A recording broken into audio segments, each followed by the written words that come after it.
नमस्कार. मी भूमिपुत्र बाळ सामाजिक काम करतो. गेली 35 वर्ष झाले. मानव धर्म काय आहे, मानवांची सेवा काय आहे, हे आमच्या धर्माने नीटनेटकं शिकवलं नाही. आमची धर्मव्यवस्था काय सांगते? उजव्या हाताने केलेलं दान डाव्या हाताला पडू देऊ नये. आमचा धर्म वाढत गेला.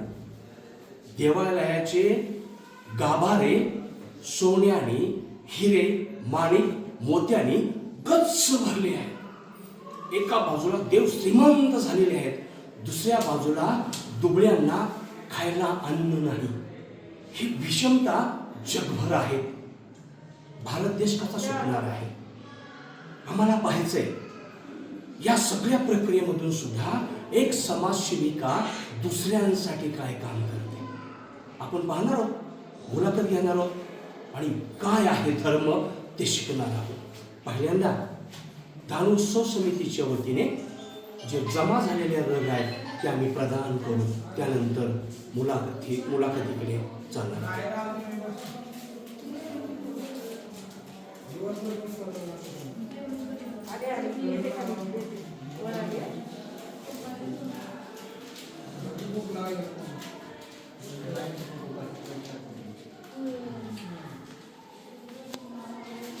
एक संन्यासी ज्याला लेकरं बाळ आहेत नाहीत, काहीच या जगात आम्हाला माहीत नाही, अशा या गुणवंतांना सांभाळत आहेत ज्योतिताई प्रभाकर कावळे, समाजसेविका आहेत.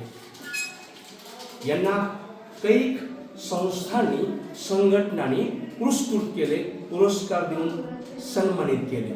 त्या ज्योतिताईंची आपण थेट मुलाखत घेणार आहोत. गेल्याच वर्षी साप्ताहिक विश्वविनायकांनी सन्मानित केलं आहे. त्या ज्योतिताईंना आपण विचारणार आहोत. सगळ्या इतिहासाच्या नोंदी आपण घेणार आहोत. ताई नमस्कार. नमस्कार. तुम्ही कुठे राहता आणि काय करता समाजासाठी? मी उस्मानाबाद शहरामध्ये राहत असते, सदन नगर, शिवपुरी रोड. बरं. मी एक समाजसेविका आहे. बरं. गेली 25 वर्षापासून मी समाजसेवा करते बचत गटाच्या माध्यमातून. आणि हे आजोबांची माझी जवळपास 25 वर्षापासून ओळख आहे. बरं. मला जाणून बुजून, मी निधर्मी आहे, जातीच्या पलीकडे जे जीवन जगतो, तरी मला जाणून बुजून तुमची जात विचारायची आहे. खरं पाहता आम्ही जी जाऊचे लेकी, तसं बघायला गेलं तर जात हे सांगणं मला योग्य वाटत नाही. तरी सुद्धा तुमच्या म्हणण्यास्तव मी मराठा आणि मला सेवा धर्म ह्यातच सर्व काही भेटलं. आजोबाची जात कुठली आहे?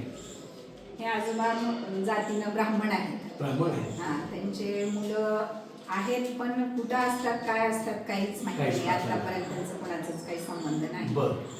यांना मागे आपण भेटलो होतो, तुम्ही त्यावेळेला म्हणलं होता की सर ह्या आजोबाचं सर्वस्वी मी करणार आहे आणि त्यांच्या निधनानंतर त्यांना अग्निहित मी देणार. एक मराठा बाई एका ब्राह्मणाला त्याच्या मृत्यूनंतर अग्नी देण्याचं स्वप्न पाहते आहे आणि मरेपर्यंत सांभाळण्याचं वचन देत आहे. हे परिवर्तन प्रत्येक माणसांच्या मध्ये झालं ना तर आपल्या सगळ्यांचा देव होऊन जाईल. इथे कोणी वंचित राहणार नाही, भुके करणार राहणार नाही. या भारत मातेचं सोनं होईल. हे करणं अत्यंत आवश्यक आहे. गेली 20 वर्ष ही माऊली तिच्यासोबत 4 मित्र आहेत, ते सगळे मिळून ह्या माणसाची सेवा करते. हा धर्म तुम्हाला मला पाळता येईल काय? म्हणून दान उत्सव महाराष्ट्रामध्ये आहे, जगाच्या पाठीवरती चालावा. नमस्कार. भूमिपुत्र बाळ, लोकित महाराष्ट्र, साप्ताहिक विश्वविनायक समाज विकास संस्था. मानवता हीच खरी ईश्वर सेवा आहे. माणसामध्येच देव बघायचा आहे. ईश्वराची पूजा करण्यापेक्षा चालत्या बोलत्या माणसाची पूजा करणं, त्याच्यामध्येच खरा आपला देव आहे. आणि माझ्याबरोबर असे हे जे भाऊ इथं प्रकाश पोद्दार म्हणून थांबले, जवळपास त्यांनी आता 10 वर्षापासून ह्यांना डब्बा पुरवतात, 2 टायमाचा डब्बा देतात. अजून एक बालाजी बिराजदार म्हणून आहेत, जे एक श्रमजीवी कॉलेजमध्ये एका ह्याच्यावर म्हणजे काम करतात. ते सुद्धा ह्यांची जेव्हा जसं जमल तसं पद्धतीने ह्यांची सेवा करतात. असे अनेक लोक आहेत जे की ह्यांना कोणच नाही निराधार आहेत, निराधारांचा आपण आधार बनावा ह्या एका उद्दिष्टानं सगळेजण यांची मनोभावे सेवा करतात. आणि मी तर यांना माझे वडीलच मानले, ते मला मुलगीच मानतात. आणि आमचं नातं आपल्या सख्या रक्ताच्या नात्यापेक्षाही पुढचं नातं आहे. आणि ह्या गोष्टीला सगळ्यांनीच विचार करून जर असं राहिलं तर आपल्याला नाते माणसं जपता येतील आणि त्यांची सेवा करता येईल. धन्यवाद ताई, नमस्कार.